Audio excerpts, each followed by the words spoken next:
सिलसिले से जोड़ेंगे कि इसको अलग करेंगे?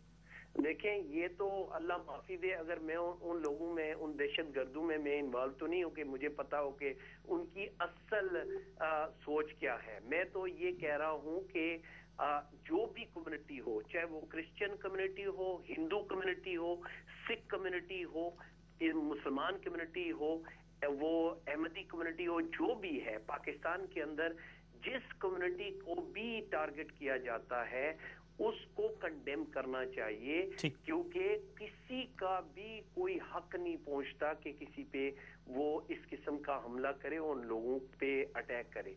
मैं तो आज से नहीं, जब वो चाहे वो मैरियज पे हमला हुआ हो, पुलिस के ऊपर हमला हुआ हो, या जिस मस्जिद में इस्लामाबाद पिंडी में जो फौजियों के इलाके में जब हुआ है, बहुत सारे पेशावर में होते हैं, हर रोज होते हैं, वो यही है कि ये वो लोग हैं जो पाकिस्तान में फसाद पैदा करते हैं। इनकी हमें चाहिए कि ये पता करवाएं कि इनको सपोर्ट कौन करता है, फाइनेंशियल, इकोनॉमिक, लॉजिस्टिक सपोर्ट कहाँ से आती है कि ये पाकिस्तान में अफरा तफरी और लोगों पे हमला करते हैं। लॉर्ड साहब, आई बिलीव कि ये आपसे ही शुरू करना चाहिए, चूँकि आप एक ज़िम्मेदार शख्स हैं, इस हुकूमत में लॉर्ड हैं और आपका असर रसूख पाकिस्तान की हुकूमत पर है, और हम आपका साथ देंगे, आपका हाथ बटाएंगे कि ये चीज़ वाक़तन हुकूमत को इनिशिएट करना चाहिए कि ये कौन लोग हैं और कहाँ से शुरू करते हैं। बहुत शुक्रिया लॉर्ड साहब, thank you very much for your views in this programme.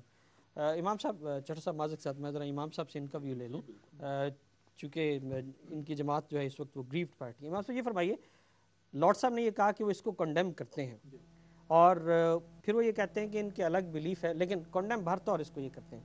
आप ये समझते हैं कि ये इस्लाम के ख़िलाफ़ एक मज़मूम साजिश है, या कि इसको वो जो एक सिलसिला है टारगेट्स का, आप उसको उसके साथ मिलाकर देखते हैं या इसको अलग करते हैं? मैं ये कहना चाहूँगा कि यकीनन ये इस्लाम के ख़िलाफ़ एक साजिश है, और उसकी बात यह है कि जमात अहमदिया और इस्लाम में कोई फ़र्क नहीं है हमारे नज़दीक। जमात अहमदिया अल्लाह ताला के फल से हकीकी इस्लाम पर कायम है और हकीकी इस्लाम की इशाअत करती है, उसकी तबलीग करती है, उसके मुताबिक रहती है।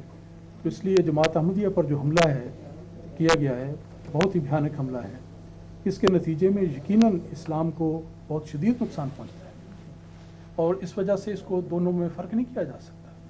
लेकिन जहाँ तक ये फ़िरका बंदी का ताल्लुक आपने सवाल शुरू में जिक्र किया है, इस बारे में मैं जिक्र करना चाहता हूँ कि ये ख्याल करना, जैसे आपने उसकी तारीख भी बयान की है, बड़ा अच्छा किया, लेकिन अब इस सूरत हाल में जब मुख्तलिफ फ़िरके हमें नज़र आते हैं, तो इन फ़िरकों को सिर्फ़ एक हादसाती बात करार देना कि इत्तेफाक से फ़िरके बन गए, ये बात नहीं है, बल्कि ये बात बड़ी अहम है फ़िरकों के सवाल पे, उसकी तख्लीक, फ़िरकों इनकी तख्लीक के बारे में, कि फ़िरकों के बारे में खुद हमारे हादी कामिल हज़रत मोहम्मद मुस्तफ़ा सल्लल्लाहु अलैहि वसल्लम ने एक हदीस में ये पेशगोई फरमाई हुई है कि सिर्फ ये नहीं समझना कि यूं ही बन गए, बल्कि ये एक पेशगोई का ज़ुहूर है जो हमारी आंखों के सामने है। आपने बयान फरमाया कि जिस तरह यहूद के फ़िरके हुए, ईसाइयों के फ़िरके हुए, इसी तरह उम्मत मोहम्मदिया के भी फ़िरके बन जाएंगे, और फ़िरके बनने का आपने जिक्र किया कि 73 तक फ़िरके हो जाएंगे। 72 फ़िरके एक तरफ होंगे, एक उनमें से अलग नाजी फ़िरका होगा, और उसका नाम आपने अल-जमात भी रखा, उसको अलग बयान किया। लेकिन सवाल ये है कि जहां आपने इन फ़िरकों के बन जाने की पेशगोई फरमाई, उसी तरह सहादी बरहक का कलमा पूरा हुआ, उनकी पेशगोई पूरी हुई, फ़िरके बन गए।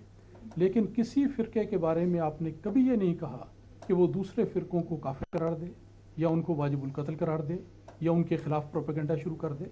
बल्कि इख्तलाफात हैं, अगर अमली इख्तलाफात हैं या अकायद के इख्तलाफात हैं, नज़रियात के इख्तलाफ हैं, तो मुकालमे के ज़रिए से उसको दूर किया जा सकते हैं। और हमेशा टॉलरेंस होनी चाहिए कि हमें हर एक को बात कहने का इख्तियार दिया जाए, हर एक को बात सुनने का हौसला होना चाहिए। तो इस लिहाज से ये कहीं उस हदीस में जिक्र नहीं आता कि फ़िरके होने पर एक दूसरे की कत्ल गारत शुरू कर और एक दूसरे की टांगें शुरू। ये बिल्कुल एक उस पेशगोई के बिल्कुल बरक्स बात आ जाती है कि फ़िरके बनाकर उसको आगे दहशत में और बरबियत में तकसीम कर दिया, मुंतकिल कर दिया जाए, और उसके नतीजे में जगह जगह कत्ल गारत का फसा। ठीक, इमाम साहब अगर इजाज़त दें मैं एक कॉलर को शामिल कर लूँ और फिर चट्टा साहब आपकी तरफ आता हूँ। जी अस्सलाम वालेकुम रहमतुल्लाह। हेलो हेलो हेलो, अस्सलाम वालेकुम। वालेकुम, राना साहब जी, कौन साहब? याकूब भाई ब्लैकबर्न से बोल रहा हूँ। याकूब भाई, very warm welcome to the programme, फरमाइए। राना साहब, थोड़ा मेरा मतलब मौजूद दूसरा होगा शायद, मतलब जो आज अफसोसनाक जो वाकया हुआ, जो इजरायली क्रिमिनल एक्शन हुआ हाँ जी, मुसलमानों के खिलाफ, of course you can comment on that. इसके बारे में कोई डिबेट होनी चाहिए, मुसलमानों की राय होनी चाहिए, पॉइंट ऑफ व्यू होनी चाहिए कि मुस्लिम उम्मा किस तरह हम एक प्लेटफॉर्म पे आ सकते हैं। मेरे को अफसोस हुआ ये अहमदिया कम्युनिटी के साथ जो हुआ वो मैं बिल्कुल कंडेम करता हूँ, लेकिन हम बाहर के दुश्मनों के साथ कैसे लिपटे उसके बारे में भी तो यूनाइटेड होनी चाहिए। गॉड से stop with criticise each other, कि वो दहशतगर्द हमारे वालों को बोलने से पहले हम मतलब के बाहर के जो मतलब के पॉलिसी हमारे खिलाफ हो रही है उन जालिमों के खिलाफ किस तरह हम मतलब के यूनाइटेड हैं और एक्शन ले, उसके बारे में चाहिए। This is a wake up call. कितने जुल्म हम सहते जाएंगे, कहां तक सह जाएंगे, कहां तक हमारे बहन भाइयों को हम मरवाते रहेंगे। अल्लाह के लिए इसके विरुद्ध यूनाइटेड हो जाए, हर फिरकाबाजी छोड़ के एक प्लेटफॉर्म पे आ जाए। अल्लाह की कसम, इससे ज्यादा शर्म वाली बात हमारे लिए कोई नहीं है। हम आपस में लड़ने वाली बात हम बाहर बाद में समझ लेंगे, लेकिन पहले अगेंस्ट द इजराइल 53 मुस्लिम और पूरी मुस्लिम उम्मा यूनाइट हो जाना चाहिए। ठीक है याकूब भाई, बहुत शुक्रिया, चूंकि आज वक्त थोड़ा है, लेकिन आपका जो पॉइंट ऑफ व्यू है वो अक्रॉस द बोर्ड हुआ। चट्टा साहब, उन्होंने बुनियादी तौर पर कुरान करीम की इस तालीम का जिक्र किया कि वातसिमू बिहब्लिल्लाह जमीअन वला तफर्रकू, कि फ़िरका बंदी से बाहर निकलना चाहिए। लेकिन इमाम साहब ने एक बड़ा इशू उठाया और वो बड़ा लम्हा फिक्रिया है कि जब आप लोगों को ये इजाज़त दे देंगे कि आप कत्ल गारतगरी में चल पड़ें और फिर ये कि किसी का कत्ल उसको वाजिबुल कत्ल करार दे दें, तो मैं ये समझता हूँ कि ये बेसिक रीज़न है तफरीक पैदा करने के लिए और एक दूसरे की जानों का ज़िया करने के लिए। मसलन आज हम प्रोग्राम से शुरू ये बात कर रहे थे, इससे कबल आगाज़ प्रोग्राम से पहले, कि नारोवाल में जमात अहमदिया के एक शख्स को इसलिए मार दिया जाता है कि उसका ताल्लुक जमात से है, और जो आबिद भट्ट साहब पकड़े गए हैं जो कातिल हैं, बर्बरियत है, मैं तो उसको कंडेम करूँगा। उन्होंने ये कहा कि मेरा ये दीनी फरीज़ा था, मैंने जन्नत जाने के लिए अमल किया है और मुझे इस पर कोई दुख नहीं है, ये लोग वाजिबुल कत्ल हैं, ये मुर्तद हैं। इस पर यकीनन इमाम साहब से और चौई साहब से मैं पूछूंगा, लेकिन डू यू थिंक कि this is the main reason जो आज हमें इतने ज़्यादा तफरीक में डाल रही है? और फिर जैसे इमाम साहब ने कहा कि आज़म का कौल तो बहरतौर बरहक है। बिस्मिल्लाहिर्रहमानिर्रहीम। राना साहब, आपका बहुत शुक्रिया। बड़ा अहम मौजू है और बड़ा सेंसिटिव है और बड़े इंटेलेक्चुअल लोग आज की इस महफिल में शरीक हैं। तौल मजीब साहब को मैं स्पेशली खुश आमदीद करता हूँ, आज इस फोरम में आए। अनवर चौधरी साहब का शुक्रगुजार हूँ। राना साहब, बात यह है कि जो लाहौर में हुआ उसको हम दिल की अथाह गहराइयों से कंडेम करते हैं, ठीक, उस पर तो कोई दूसरी राय नहीं है। इस आपकी जो अभी तक डिस्कशन चली, इसके दो हिस्से हैं।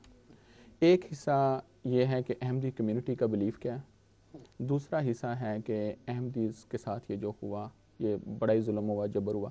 जो पहला हिस्सा है, मैं सोचता हूँ कि आज की इस महफिल में ये बिल्कुल इररेलेवेंट है कि अहमदी कम्युनिटी का क्या बिलीफ है। This is totally a different issue. वो पाकिस्तान वो एक इंटरफेथ डायलॉग है, वो 30-40 साल से वो डायलॉग चल रहा है, वो डायलॉग चलता रहेगा, क़यामत के दिन तक चलता रहेगा, वो कंक्लूड नहीं होगा। वो अल्लाह ताला की ज़ात फैसले करने वाली है और वो अल्लाह के फैसले हम अल्लाह के हाथ में छोड़ दें तो बेहतर है, बजाय कि हम आज अब किसी बिलीफ को डिसाइड करके उठें।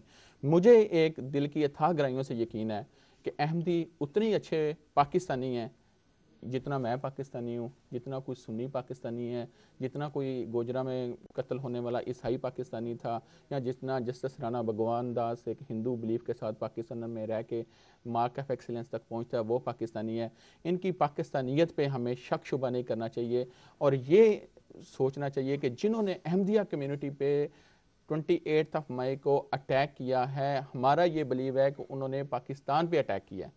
जो लाहौर पे अटैक है, जो अहमदिया की कम्युनिटी के ऊपर अटैक है, वो इनके अगेंस्ट स्पेसिफिक अटैक्स नहीं है। मैं कहता हूँ कि खुदारा आप इसको एक रिलीजियस मसला ना बना दीजिए। अगर आप इसको रिलीजियस मसला बना देंगे, सेक्टेरियन इशू बना देंगे, आप अगयार की उन साजिशों के हाथों में खेल जाएंगे।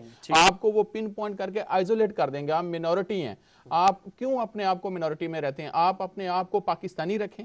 उसमें 2 मेजर जनरल्स अपनी जानें दे गए, उसमें सर जफरुल्लाह खान के फर्स्ट कज़न इजाज़ नसरुल्लाह साहब ने अपनी जानें दी।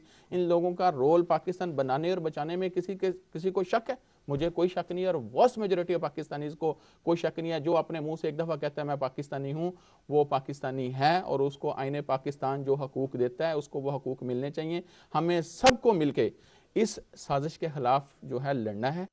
احمدیوں نے بھی پاکستان کو بچانا ہے, سنیوں نے بھی بچانا ہے, شیعوں نے بھی بچانا ہے, اس ملک میں رہنے والے